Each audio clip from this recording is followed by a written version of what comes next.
BNP chairperson Begum Khaleda জিয়ার অসুস্থতার কারণে নির্বাচনী প্রচারে মানসিক প্রশান্তি নেই বলে মনে করেন দলটির অন্যতম নীতি নির্ধারক Mirza Abbas.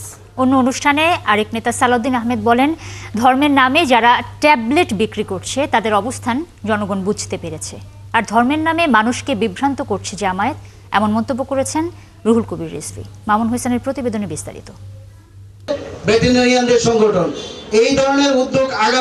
সিদ্ধেশ্বরীতে free veterinary medical ক্যাম্পে যোগ দেন বিএনপির স্থায়ী কমিটির সদস্য মির্জা আব্বাস। এখানে তিনি বলেন, প্রাণীর প্রতি ভালোবাসা মানুষের জন্য খুবই গুরুত্বপূর্ণ। আমাদের নেতা তারেক রহমানের তো অনেকগুলো বিরল গুণ আছে, এই গুণটা হলো অত্যন্ত এক্সেপশনাল। এই যে বিষয়টা ছবিটা আপনারা দেখেছেন বোধহয়, দৃশ্য বই দিয়েছে। ধীরে ধীরে নির্বাচনী আমেজের দিকে যাচ্ছেন দেশবাসী। এ নিয়ে বেশ প্রস্তুতিও আছে বিএনপির। তবে দলটির চেয়ারপারসনের অসুস্থতা এতে কিছুটা হলেও মানসিকভাবে বাধার সৃষ্টি করেছে বলেও জানান মির্জা আব্বাস। সেই প্রশান্তিটা নাই, যে প্রশান্তি নিয়ে আমরা বরাবর নির্বাচন করেছি। একটা মানসিক প্রশান্তি, একটা আনন্দ ফুর্তি নিয়ে আমরা নির্বাচন করেছি। এবার কিন্তু সেটা নাই। এটা কিন্তু একেবারেই অনুপস্থিত। যে অনুষ্ঠানে যাই নিষ্প্রাণ একটা অনুষ্ঠান, নিষ্প্রাণ বক্তব্য, নিষ্প্রাণ কথাবার্তা এগুলো আমাদের হয়। কারণ দেশনেত্রী বেগম খালেদা জিয়া এখন অসুস্থ অবস্থায় হাসপাতালে আছেন। এদিন রাজধানীর ফার্মগেটে দেশ গড়ার পরিকল্পনা কর্মসূচিতে যোগ দেন বিএনপি সহ দলটির অঙ্গ ও সহযোগী সংগঠনের নেতাকর্মীরা। এ সময় বিএনপি নেতা রুহুল কবির রিজভী তাদের একসময়ের জোটসঙ্গী জামায়াতের কঠোর সমালোচনা করেন। জামাত ইসলাম আজকে ধর্মের নামে যে ব্যবসাটা করছে, মানুষকে বিভ্রান্ত করছে, তার একটা উপযুক্ত জবাব আপনারা ওই জান্নাতের টিকিটটাকেই আপনারা ঠিক মতো তার প্রতি উত্তর দিতে পারবেন। আর দলটির অন্যতম নীতি নির্ধারক সালাউদ্দিন আহমেদ বলেন, নীতি আদর্শহীন একটি দল ধর্মের নামে রাজনীতির ট্যাবলেট বিক্রি করছে। সারা দেশে যারা বয়ান দিচ্ছে যে জ্ঞান ভিত্তিক, প্রযুক্তি ভিত্তিক, মেধা ভিত্তিক রাজনীতি করতে হবে, আসলে চর্চা কি আমরা করছি? চর্চা করতে গেলে এইভাবেই দিতে হবে। আমরা বুড়া হয়ে গেছি, আমরা প্রশিক্ষণ দিয়ে তারপর বিদায় নেব। বিএনপিকে এমনভাবে জ্ঞানভিত্তিক, মেধাভিত্তিক, প্রযুক্তিভিত্তিক রাজনীতির চর্চা করতে হবে যাতে করে অন্য কোনো সংগঠন ধারে কাছেও না আসতে পারে। আগামী নির্বাচনে জনগণ এদের কাউকে গ্রহণ করবে না বলেও মন্তব্য করেন তিনি। বিএনপির ইতিহাসের বিপক্ষে সংক্ষিপ্ত এই ইতিহাসটা আপনারা মাঠে ঘাটে সবাইকে বলবেন। মামুন হুসাইন, ৭১, ঢাকা। দেশকে স্বাভাবিক অবস্থায় ফেরাতে গণতন্ত্রের কোনো বিকল্প নেই বলে মন্তব্য করেছেন বিএনপির ভারপ্রাপ্ত চেয়ারম্যান তারেক রহমান। সোমবার দেশ গড়ার পরিকল্পনা শীর্ষক অনুষ্ঠানে তিনি আরও বলেন, অস্বাভাবিক অবস্থায় দেশ বেশি দিন চলতে পারে না। অভিযোগ করেন, গণতান্ত্রিক যাত্রা ব্যাহত করতে ষড়যন্ত্র চলছে। অন্যদিকে বিএনপি রাষ্ট্র পুনর্গঠনে নেওয়া পরিকল্পনা বাস্তবায়নে জনগণের অংশগ্রহণ জরুরি বলেও জানান তারেক রহমান। শফিকুল হকের প্রতিবেদনে বিস্তারিত।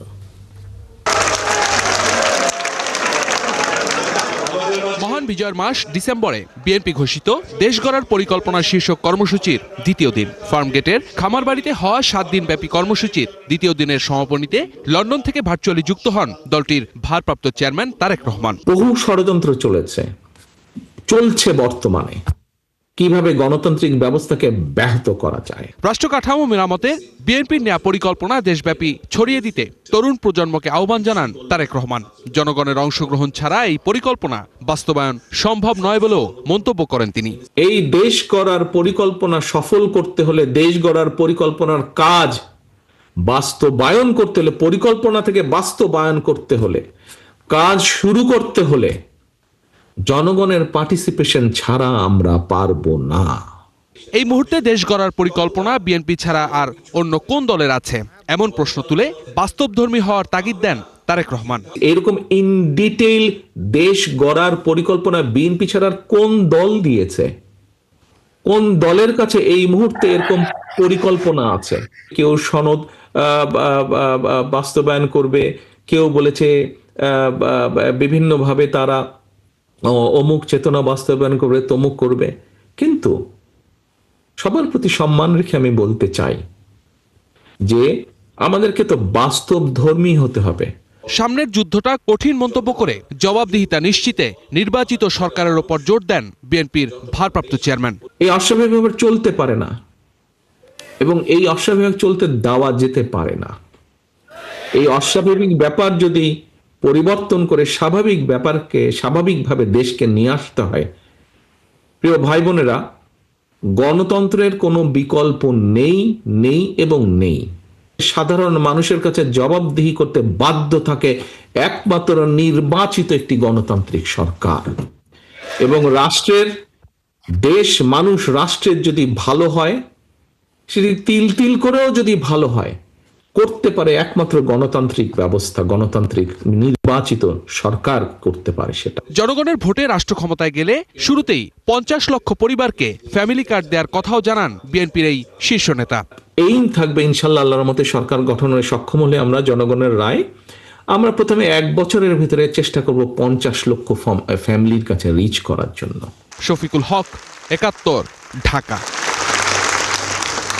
সরকার নির্বাচন সামনে রেখে লেভেল প্লেইং ফিল্ড নিশ্চিত করতে পারেনি বলে দাবি জামাতের। তবে তফসিল ঘোষণার পর তা করবে বলে দলটিকে আশ্বাস দিয়েছে কমিশন। এছাড়া ঘোষিত সময়ে জাতীয় নির্বাচন চায় দলটি। কোনো কারণে সেটা পেছানো হলে দেশ বড় সংকটে পড়বে বলে শঙ্কা তাদের। বাকিরা জানাচ্ছেন ফরহাদ ইবনে মালিক। তফসিল, জাতীয় নির্বাচন, গণভোট ও নির্বাচন নিয়ে শঙ্কা, এমন সব বিষয় নিয়ে প্রধান নির্বাচন কমিশনারের সাথে আলোচনা করতে সোমবার জামায়াতের 6 সদস্যের প্রতিনিধি দল আসে নির্বাচন কমিশনে। 1.5 ঘন্টারও বেশি সময়ের আলোচনা শেষে দলের সেক্রেটারি জেনারেল অধ্যাপক মিয়া গোলাম পরোয়ার সাংবাদিকদের প্রশ্নোত্তরে জানান, সরকার এখনও নির্বাচনের সুষ্ঠু পরিবেশ নিশ্চিত করতে পারেনি। আশা করা যায় এই সপ্তাহ খানেকের মধ্যেই তারা নির্বাচনের তফসিল ঘোষণা করবেন এবং according to their commitment before Ramadan এই জাতীয় নির্বাচন হবে। তবে পূর্ব ঘোষিত সময়েই তফসিল ও জাতীয় নির্বাচন হবে বলে কমিশন আশ্বাস দিয়েছে বলেও জানান তিনি। নির্বাচনের লেভেল প্লেইং ফিল্ড সম্পর্কে নিশ্চিত করতে পারেননি এবং পারেননি যে বিদ্যমান প্রশাসনিক অবস্থার কিছু তথ্য প্রমাণ স্পেসিফিক আমরা ওনাদের সামনে তুলে ধরে বলেছি যে এই অবস্থা থাকলে এটাকে আমরা লেভেল প্লেইং ফিল্ড হিসেবে গ্রহণ করব না। এদিকে সোমবার ইউরোপীয় ইউনিয়নের ঢাকাস্থ দূতাবাসে 8 দেশের রাষ্ট্রদূতদের সাথে সৌজন্য সাক্ষাৎ শেষে দলের আমির ডাক্তার শফিকুর রহমান জানান, জাতীয় নির্বাচনের তারিখ পেছানো কোনোভাবেই কাম্য নয়। কোনো কারণে তা পেছানো হলে গভীর সংকটে পড়তে পারে দেশ। আমরা ইলেকশন পেছানোর কোনো সুযোগ আছে মনে করি না, উচিত নয় মনে করি।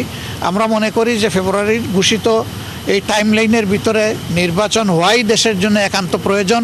এর সামান্য কোনো ব্যত্যয় ঘটলে দেশ দারুণভাবে ক্ষতিগ্রস্ত হবে এবং কারো দ্বারাই দেশ ক্ষতিগ্রস্ত হোক এটা আমরা চাই না।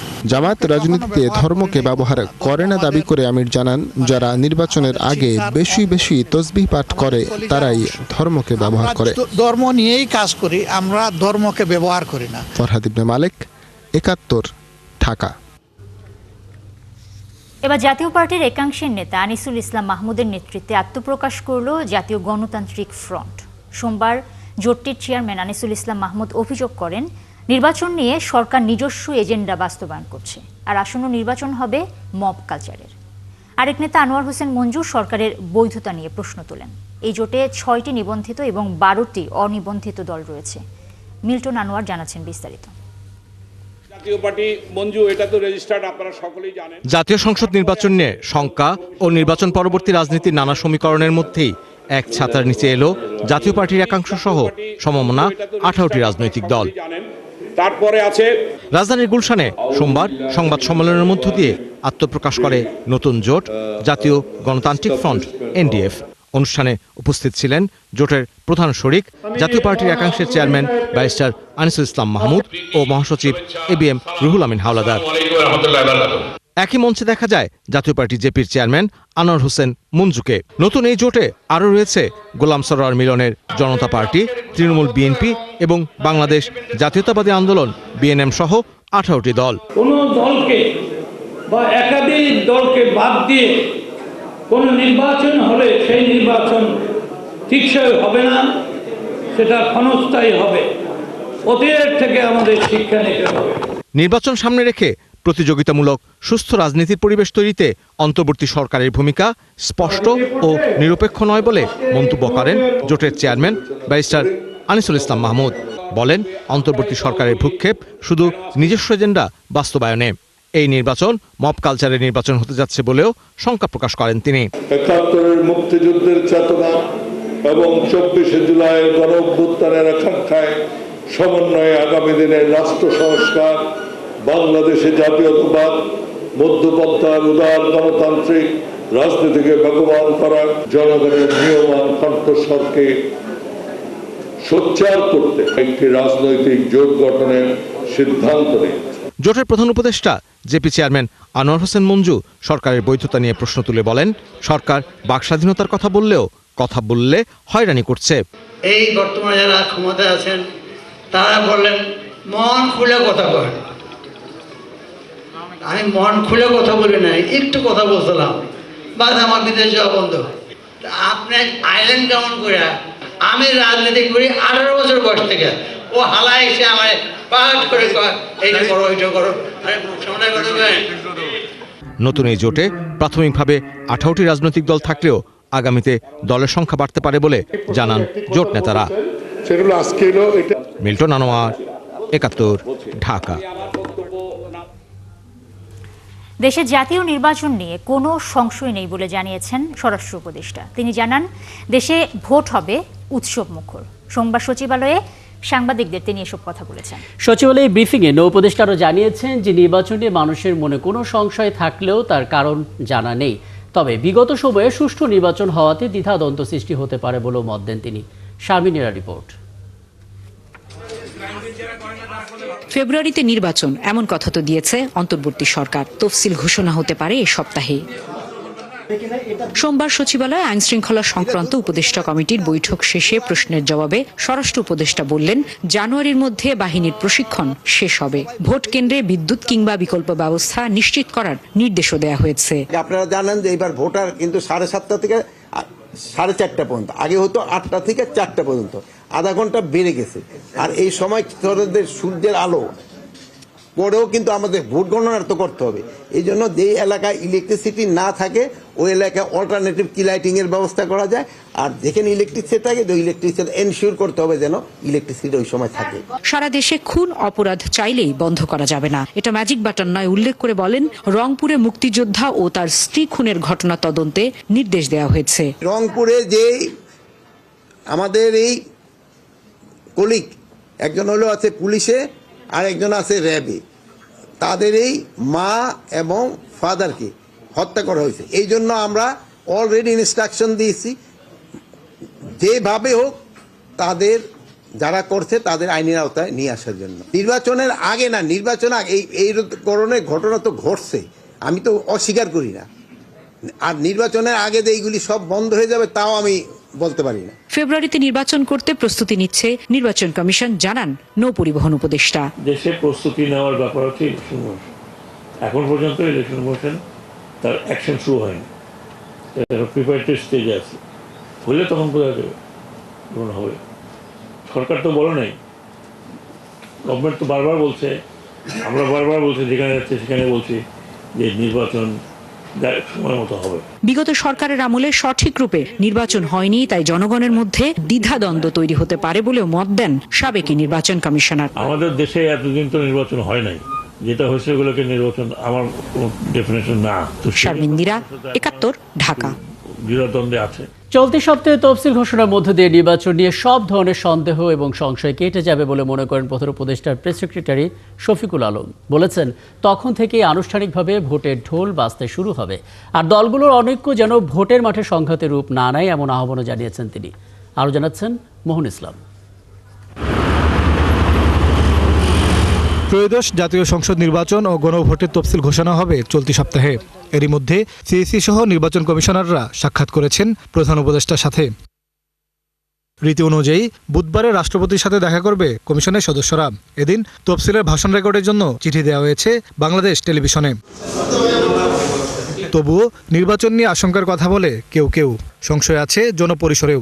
এমন পরিস্থিতিতে প্রধান উপদেষ্টা প্রেস সচিব জানান, তফসিল ঘোষণার মধ্য দিয়ে নির্বাচন নিয়ে সন্দেহ সংশয় কেটে যাবে। পুরোপুরি একদম সন্দেহ চলে যাবে যেদিন ইলেকশন কমিশন এক্স্যাক্ট ডেটটা জানাবেন, এরপরে আর থাকবে না। আমি গ্রামে, এই যে শুক্রবারে আমি গ্রামে গিয়েছিলাম, আমি যেয়ে দেখছি যে মানুষজন ইলেকশনে ক্যাম্পেইন করছে।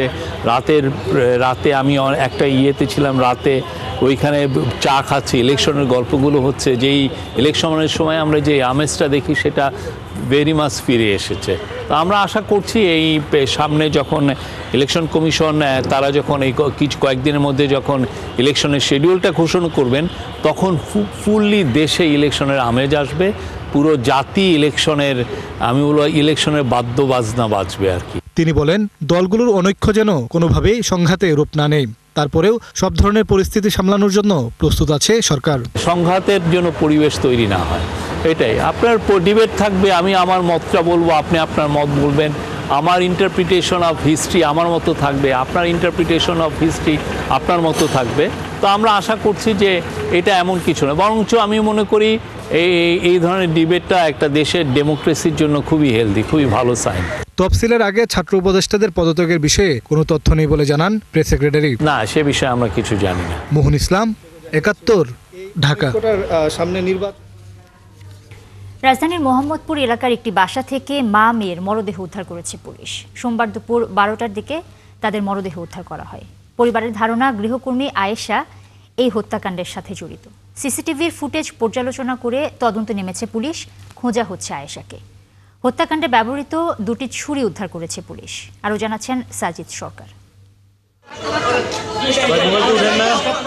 সিসিটিভি ফুটেজে দেখা যায় সোমবার সকাল 7:52 মোহাম্মদপুরের শাহজাহান রোডের এই বাসাটিতে প্রবেশ করছেন গৃহকর্মী আয়েশা। এ সময় তার শরীরে ছিল কালো বোরকা। তিনি বাসাটির 8 তলায় উত্তরার সানবিমস স্কুল অ্যান্ড কলেজের অধ্যাপক AZ আজিজুল ইসলামের বাসায় কাজ করতে যান। এরপর ঠিক 9:36 বাসাটি থেকে বের হতে দেখা যায় আয়েশাকে। সে সময় তার গায়ে দেখা যায় স্কুল ড্রেস এবং কাঁধে একটি ব্যাগ। যে বাসায় কাজ করতেন গৃহকর্মী আয়েশা, এ সময় বাসায় ছিলেন আজিজুলের স্ত্রী লাইলা আফরোজ ও মেয়ে নাফিজা। 11টার পরে বাসায় এসে স্বামী আজিজুল দেখতে পান তার স্ত্রী ও মেয়ের রক্তাক্ত মরদেহ। এটার কাছে এইভাবে বসে মাথাটা এরকম ঝুঁকানো। ওখান থেকে আমি স্ট্রেট করিডোরে তাকাই। ভিতর দিকে 2টা মেইন রুম আছে। মেইন রুমের দরজার কাছেই একটা বুক সেলফ আছে। বুক সেলফের কাছে আমার নিনা রক্তাক্ত অবস্থায় পড়ে আছে। খবর পেয়ে ছুটে আসেন স্বজন ও প্রতিবেশীরা।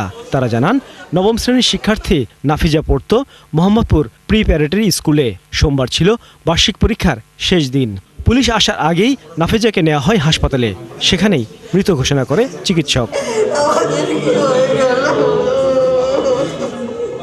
পুলিশ জানায়, সিসিটিভির ফুটেজ পর্যালোচনা করে জড়িতদের নেওয়া হবে আইনের আওতায়। উদ্ধার করা হয়েছে হত্যায় ব্যবহৃত ছুরি।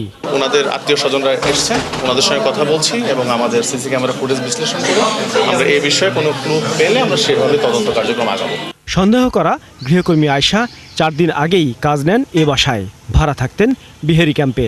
নিহতের পরিবারের কাছে ছিল না আয়েশার আর কোনো তথ্য। সাজিদ সরকার, 71, ঢাকা। বিএনপি চেয়ারপারসন বেগম খালেদা জিয়ার শারীরিক অবস্থা আগের চেয়ে কিছুটা ভালো। গতকাল রাতে তার সিটি স্ক্যান সহ কিছু পরীক্ষা নিরীক্ষা করা হয়েছে। সেখানে জানা যায় তার রিপোর্টগুলো আগের চেয়ে কিছুটা ভালো। এদিন বিকেলে এভারকেয়ার হাসপাতালে আসেন বিএনপির ভারপ্রাপ্ত চেয়ারম্যান তারেক রহমানের স্ত্রী ডাক্তার জুবাইদা রহমান। মেডিকেল বোর্ডের সাথে বৈঠকও করবেন তিনি। এতে বেগম জিয়ার সবশেষে শারীরিক অবস্থা নিয়ে মূল্যায়ন করবেন চিকিৎসকরা। এর আগে সবশেষ শনিবার সংবাদ সম্মেলনে কথা বলেন বিএনপি স্থায়ী কমিটির সদস্য ডাক্তার জাহিদ হোসেন। তিনি জানান, বেগম জিয়ার শারীরিক অবস্থা অপরিবর্তিত।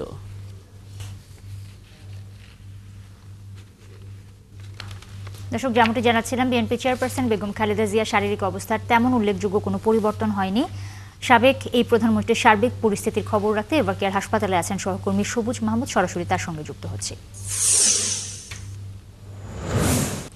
সবুজ, বেগম খালেদা জিয়ার শারীরিক সবশেষ কি অবস্থা, ডক্টররা কি আপডেট জানিয়েছেন সেটা একটু জানাবেন।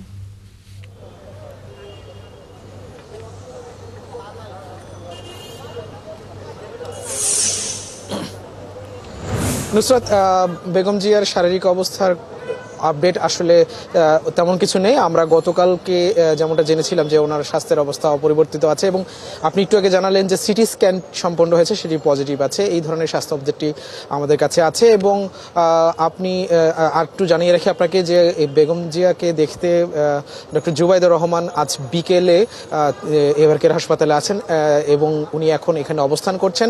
এবং আসলে লন্ডন থেকে আসার পর তিনি দিনের বেশিরভাগ সময়ই এভারকেয়ার হসপিটালে কাটান, এবং যেহেতু উনি একজন ডক্টর, উনি মেডিকেল বোর্ডের সাথে স্বাস্থ্য বিষয়ক যে বিষয়গুলো আছে সেগুলোর সমন্বয়ে উনি কাজ করছেন। এবং বেগম জিয়ার যে স্বাস্থ্য পরিস্থিতি নিয়ে আমরা গতকালকে আমরা কথা বলেছিলাম বিএনপির স্বাস্থ্য বিষয়ক সম্পাদক রফিকুল ইসলামের সাথে, অপরিবর্তিত আছে। এবং বিদেশ নিয়ে যাওয়ার বিষয়টি যেটা আছে সেটি এর আগে আমাদেরকে ডক্টর জাহিদ সংবাদ সম্মেলনে যেটি বলেছিলেন যে বিদেশ নিয়ে যাওয়ার পরে সব ধরনের প্রস্তুতি সম্পন্ন আছে এবং এয়ার অ্যাম্বুলেন্সও প্রস্তুত আছে, এবং সেইটুকুই আমাদের কাছে আছে। এইটুকুই হচ্ছে এভারকেয়ার থেকে সব শেষ। নুসরাত। সবুজ, অনেক ধন্যবাদ আপনাকে। দর্শক, এভারকেয়ার হাসপাতালের সামনে থেকে সবুজ মাহমুদ আমাদের সাথে যুক্ত হয়েছিলেন। খালেদা জিয়ার শারীরিক অবস্থার সম্পর্কে তিনি আমাদের জানাচ্ছিলেন। আসন্ন নির্বাচনকে ঘিরে নানা স্বপ্ন দেখছে নারায়ণগঞ্জ 2-এর 2500 আসনের নতুন নারী ভোটার এবং বিভিন্ন পেশার নারীরা। তারা এবার এমন একজন প্রতিনিধি হিসেবে নির্বাচিত করতে চান যিনি নারীদের শিক্ষা, কর্ম এবং নিরাপত্তা নিশ্চিত করবেন। নারীদের অধিকার এবং সম্মান যেন বজায় থাকে সেই নিশ্চয়তাও দেবেন। রিয়াজ হোসেনের তথ্য এবং ছবিতে বিস্তারিত। কৃষি ও তাঁত সমৃদ্ধ এলাকা 2500-এর সবখানে এখন নির্বাচনী হাওয়া। উপজেলার বিভিন্ন বাজার, পাড়া, মহল্লায়, চায়ের দোকানে, আড্ডায় চলছে ভোটের আলাপ। এক্ষেত্রে পিছিয়ে নেই নারীরা। এবারে নারীদের প্রত্যাশাও অনেক। শিক্ষা, কর্মক্ষেত্রে ও চলাফেরায় নারীরা যেন আর অবজ্ঞা ও হয়রানির শিকার না হয় সেই নিশ্চয়তা চান তারা। চান নারীর প্রতি নির্যাতন ও সহিংসতা বন্ধ হোক। আমরা চাই যে এরকম একটা সরকার আমাদের আসুক, যে যাতে আমাদের নারীদেরকে একটা প্রোটেকশন দিতে পারে ভালোভাবে। বাল্যবিবাহ, যৌতুক প্রথা নিরসন সহ সামাজিক সমস্যাহীন সমাজ চাই এবং রাষ্ট্র এরকমই চাই। আমি এমন একটি বাংলাদেশ দেখতে চাইবো যেখানে আমার পড়াশোনা শেষে আমার কোনো চাকরির পেছনে দৌড়তে হবে না, আমি নিজে স্বনির্ভর হয়ে এই দেশের উন্নয়নে কাজ করতে পারবো। প্রথমবারের মতো এবার ভোট দেবেন অনেক নতুন ভোটার। তাদের প্রধান দাবি নির্বাচনের সুষ্ঠু পরিবেশ। পাশাপাশি কলেজ, বিশ্ববিদ্যালয়ে পড়ুয়া শিক্ষার্থী সহ অন্যান্য ভোটারদের দাবি এমন একজন নির্বাচিত হবেন যিনি নারীদের সার্বিক নিরাপত্তা নিশ্চিত করবেন। দেশকে এগিয়ে নিয়ে যাওয়ার বিষয়ে আমরা একই সাথে কাঁধ মিলিয়ে হাতে হাত মিলিয়ে আমরা কাজ করব। সুশিক্ষা গ্রহণ করা, মানবিকতা শিখা, দক্ষতা শিখা, সব মিলিয়ে একটা সুন্দর বাংলাদেশ চাই আমরা। নারী ভোটারদের প্রত্যাশা নির্বাচনে যিনি জয়ী হবেন তিনি যেন দেশ নিয়ে ভাবেন, বাংলাদেশকে একটি স্বাধীন, দুর্নীতিমুক্ত, উন্নয়নশীল দেশ হিসেবে গড়ে তুলতে ভূমিকা রাখবেন, যেখানে নারী পুরুষ একসাথে সমান যোগ্যতায় কাজ করতে পারবে। যদি একটা সুষ্ঠু নির্বাচন হয় এবং সেই নির্বাচনে যে জনপ্রতিনিধি আসবে তিনি অবশ্যই দেশকে ভাববেন এবং তার কর্মকাণ্ড অবশ্যই দেশের ভালোকে ঘিরে হবে। 2500-এর 3,59,076 জন ভোটারের মধ্যে এবার নারী ভোটারের সংখ্যা 1,74,610 জন। মনিরা কাজুরি, একাত্তর। বিশ্ববিদ্যালয়ের অধ্যাদেশ দ্রুত জারির দাবিতে দ্বিতীয় দিনের মতো আজ সোমবারও রাজধানীর শিক্ষা ভবনের সামনে সড়কে অবস্থান নিয়ে বিক্ষোভ করেছেন 7 কলেজের স্নাতক এবং স্নাতকোত্তর স্তরের একদল শিক্ষার্থী। বিকেলে সচিবালয়ে শিক্ষা উপদেষ্টার সাথে শিক্ষার্থীদের 7 সদস্যের প্রতিনিধি আলোচনায় বসেন। তবে আন্দোলন প্রত্যাহার বা পরবর্তী কর্মসূচি বিষয়ে এখন পর্যন্ত শিক্ষার্থীদের পক্ষ থেকে কোনো সিদ্ধান্ত আসেনি। এর আগে সকাল থেকে শিক্ষা ভবনের সামনে অবস্থান নেন একদল শিক্ষার্থী। তবে বিকেলের দিকে শিক্ষার্থীরা শিক্ষা ভবন মোড় অবরোধ করে দেয়। এতে সচিবালয়, হাইকোর্ট সংলগ্ন এলাকায় কিছু সময়ের জন্য যান চলাচল বন্ধ হয়ে যায়। দেশের বাইরের খবর, কম্বোডিয়ার সীমান্তে বিমান হামলা চালিয়েছে থাইল্যান্ড। এতে দেশটির 4 বেসামরিক নাগরিক নিহত এবং অন্তত 10 জন আহত হয়েছেন। কম্বোডিয়ার সেনাবাহিনী গুলি চালিয়ে এক সেনাকে হত্যার অভিযোগ এনে এই হামলা চালায় থাই রয়্যাল আর্মি। সোমবার এক বিবৃতিতে মুখপাত্র মেজর জেনারেল উইন থাই সুভারি বলেন, স্থানীয় রোববার দুপুরে সিসাকেত প্রদেশে সীমান্ত লক্ষ্য করে গুলি ছোড়ে কম্বোডীয় সেনাবাহিনী। এতে এক থাই সেনার মৃত্যু হলে পাল্টা জবাব দেয় থাইল্যান্ড। এই হামলায় কম্বোডিয়ার অন্তত 4 জন বেসামরিক নাগরিক নিহত হয়েছে বলে জানিয়েছে দেশটির তথ্যমন্ত্রী নেথ ফিয়াত্রা। তিনি জানান ওদ্দার মিনচে এবং প্রিয়া বিহার সীমান্ত প্রদেশে এই হামলা হয়েছে। এদিকে দুই দেশের মধ্যে এমন উত্তেজনা ছড়িয়ে পড়ায় সীমান্ত এলাকা ছাড়ছে কয়েক হাজার মানুষ। সীমান্ত নিয়ে বিরোধের জেরে দীর্ঘ ১৫ বছরের যুদ্ধবিরতি ভেঙে গত জুলাই মাসে সংঘাতে জড়িয়েছিল থাইল্যান্ড কম্বোডিয়া। 5 দিন ধরে চলা সেই সংঘাতে নিহত হয়েছিলেন দুদেশের 32 নাগরিক। পরে মার্কিন প্রেসিডেন্ট ডোনাল্ড ট্রাম্প এবং মালয়েশিয়ার প্রধানমন্ত্রী আনোয়ার ইব্রাহিমের হস্তক্ষেপে যুদ্ধবিরতি শুরু হয় থাইল্যান্ড কম্বোডিয়ার। দর্শক, চলছে সংবাদ সংযোগ। সরাসরি সংবাদ অনুষ্ঠান দেখতে চোখ রাখুন ৭১-এর ফেসবুক পেজে এবং সাবস্ক্রাইব করুন ৭১ ইউটিউব চ্যানেল। থাকুন ৭১-এর সাথে।